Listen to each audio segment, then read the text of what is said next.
I think a lot of people are guilty of not being social on social media. Good marketers have great empathy. If you want to be effective and good at it, engage like the other people on that platform. That's what we're thinking about in terms of the cost of attention. I think it's only going to go up, but I think it's a good challenge for all of us to get mature for our businesses and finding other areas so that we're not so heavily reliant on one platform or just susceptible to volatility when it comes to attention and the cost of people even knowing that you exist. Welcome to Matt's Golf Instructional. Just kidding.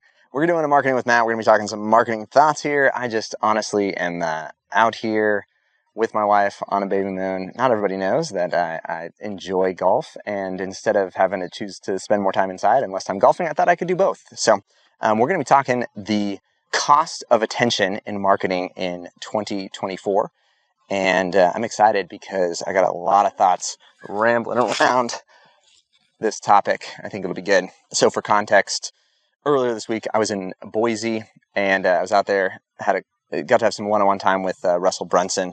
And before that time, there was other folks in the room. I was actually talking to their head of marketing, their head of advertising. It was just saying how, man, the last week, the performance of their ads absolutely tanked. And I realized, my gosh, that's the same thing that we've been experiencing.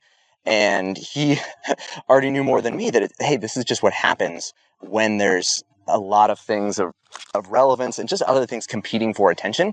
So when you think of political chaos going on, world events, current events, all of those things are competing for people's attention when it comes to scrolling, and especially in platforms where you're trying to do demand generation, where they're not looking for you, they're just going through their life. And so all those things are competing. The algorithms are seeing people engage with that type of content, and they're going to deprioritize your content. So for us specifically, we looked at the CPM, which is just the cost for reach, and it had absolutely skyrocketed compared to anything we'd ever seen before in any of our campaigns. And so we knew something was going dramatically wrong because everything else was working fine. And so it caused us to now say, like, what do we do for 2024? What do we do as we ramp up into this year where there's going to be more and more of these kind of things, where there's tons of just noise in the marketplace competing for attention? And I want to talk you through some of the options that we ran through, some considerations, and what we're ultimately going to be doing going forward.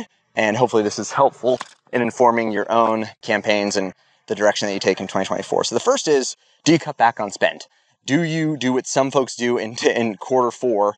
Because there's a lot of competition in the end of the year with e-commerce. They all pop on the scene advertising because it's a big buying season. And so some folks just pull back. They cut off their ads to say, hey, I just save. I don't spend in the high competition season. That's one option. And a variation of that is cut back to some space. Maybe along that side, do you spend it somewhere else? So not in a demand response space or not in a demand generation like Meta. Maybe go demand response like Google, where people are searching, there's intent, and you spend more, you just take the spend and move it over in that space. The other is, maybe diversify lead flow. I've been really big on inbound. That's how most of our marketing advertising goes, is we pay to get reach and awareness, and then we trust that our free value is good enough to want you to come into our ecosystem. But it's a sign of a mature business to have some sort of outbound lead generation, some outbound sales mechanism. So that's another thought that we're going through. Is this the catalyst where we should focus our attention there? And I'm trying to remember what my fourth was that we were kind of considering. I think it's all variations of those things. Do we cut back? Do we spend more time in other platforms? Or do we take this moment to focus on outbound? And those are really when you start to see your paid advertising not work. I've talked about this on past shows. We usually say double down. When people go, when it feels hard, do you double down? And so here's the other factors that we're wrestling with. How long is this going to last? Is this just 1 week? Is it just the craziness of the last week or couple of weeks, and it's going to kind of die down, and we won't see anything like this again until the fall? Or is this just a sign of times to come, and this is going to mark all of 2024? So that's an unknown, but definitely a consideration there.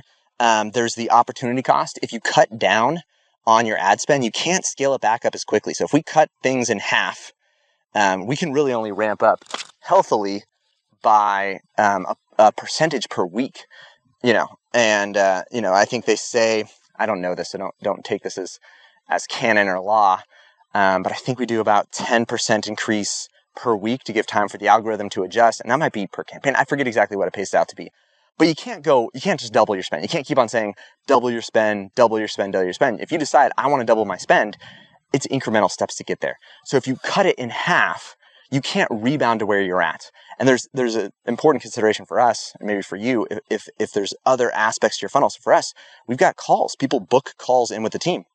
That means we have people standing by ready for a full calendar. And if they don't have a full calendar, they can't sell. And if they can't sell, the whole mechanism falls apart. And so it's just kind of like wasted space of talent and skills. So basically, there's other factors on capacity for your business usually. And it's not as simple as like, well, let me just cut it down. It has other effects. But when you cut it down, it takes longer to rebound, and it's going to be longer to rebound to get capacity for the team as well. Those other areas, other platforms, they're not a perfect one-to-one match. Meta is unique, or categorically, it's demand generation. I meet folks that are not thinking about us. I educate and I agitate about a problem that gets them to prioritize moving forward with us. In other places like pay-per-click, they have to be searching something. And so if they're not searching for us or something related, I can't get those eyeballs. I can't get that attention, even if I'm really good at teaching about a problem, getting them to prioritize us. And so it's just also not going to be a one-to-one in terms of the trade-off of how much reach we could get with a platform like Meta, Facebook, and Instagram. And so limited in terms of the trade-off. And then for outbound, I just don't have the skill. I've been really, I don't want to say against outbound, but I've been really kind of against outbound. It just feels bad to me. And I realize it's just a skill that I don't have because I think, for me in my life, here's a good example of good outbound. Someone knocked on my door and said, "Hey, do you have bugs?" I said, "Yes." And they're like, "Hey, we could do a service where we come once a month and ensure that you never have any bugs, any pests. And if for some reason they do pop up, we'll come again as many times as it needs." And I said, "Yeah." And I've been happy with that service, and I pay every single month. If they had not done outbound marketing, just door knocking, I would have never known they existed, and I would have been facing, bug infestation a few times through year, and I would have just had to personally handle it by driving to Home Depot or whatever else is the alternative solutions to what they provide. So I have stories in my life where I'm like, outbound isn't bad. It isn't evil. There are good versions of it. You just gotta, I think, do it in an effective way. So let me talk through what we're doing and maybe give you an idea of the mix. So one, we are going to trade some costs. We are actually pulling back, scaling down Meta. Why? Because I actually realized this is a strategic awakening that we shouldn't be so reliant on Meta. To be fair, we advertise on all platforms, like literally every single platform. But by far, the one that we've scaled the most is Meta. It's been the easiest, most straightforward. Our head of marketing right now, he comes with a lot of paid experience. So it was very clear, very, cut and dry, and we could do it well. But I realized now, man, we're heavily reliant on it. So you probably don't want to have, 90% of your lead generation coming from one platform that's so susceptible to volatility there. So we're going to, pursue ramping up these other platforms that are maybe a little bit more, they require different kind of creative, different kind of messaging, different kind of offers. And specifically in Google, that's YouTube. And then I would say on LinkedIn are the two that we're thinking, hey, I'm going to focus more on YouTube and LinkedIn because those places are maybe a little bit less mindless scrolling, if you will. If you're on YouTube, you're usually looking for something, going down some specific path there. And so if you're trying to learn a skill, you're not also thinking I wonder what's going on in politics, where that happens all the time in Meta. So we're going to try and vamp up over there. And then the challenge also is on the outbound.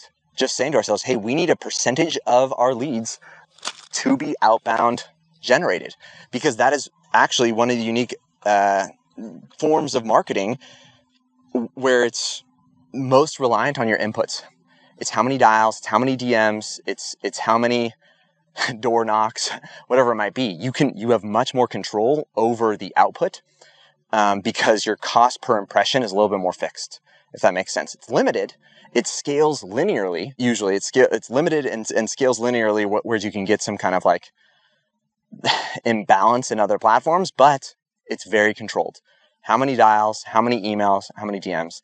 And so if you're thinking about that and wanting to get into more of cold outbound, one thing I'll advise you in is most folks that I see who I hear them doing outbound well, they don't start with outbound. So a lot of folks that I see that fail or struggle, get frustrated, and then don't continue, started with outbound because they thought, oh, this is so easy. It doesn't have as much cost. I'd say it actually has more opportunity cost in not doing it well. With inbound, I'm judged when my ads don't work. And so what do? I change my messaging. This is getting into a past show that I did about that, and you should check it out. I specifically talked about what do you do when your ads don't work. I use that as feedback to say, we need to make our messaging better. We know our messaging is good. So now the only thing that's changing is the cost per those impressions.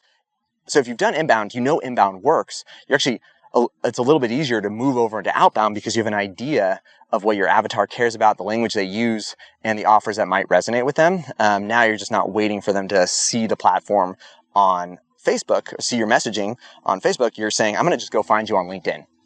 And so that actually leads me to like, what channels are we thinking about? Why, Matt, are you saying LinkedIn and not just saying cold email? I could just buy a list of my prospects and run cold email to them. Gmail and like Google's job is to keep you out of the inbox. Like that's called spam. They literally are rewarded by doing a good job of keeping you out of their inbox. LinkedIn is one of the few platforms where you can pay to show up in their inbox. LinkedIn absolutely wants to monetize you getting your messaging out.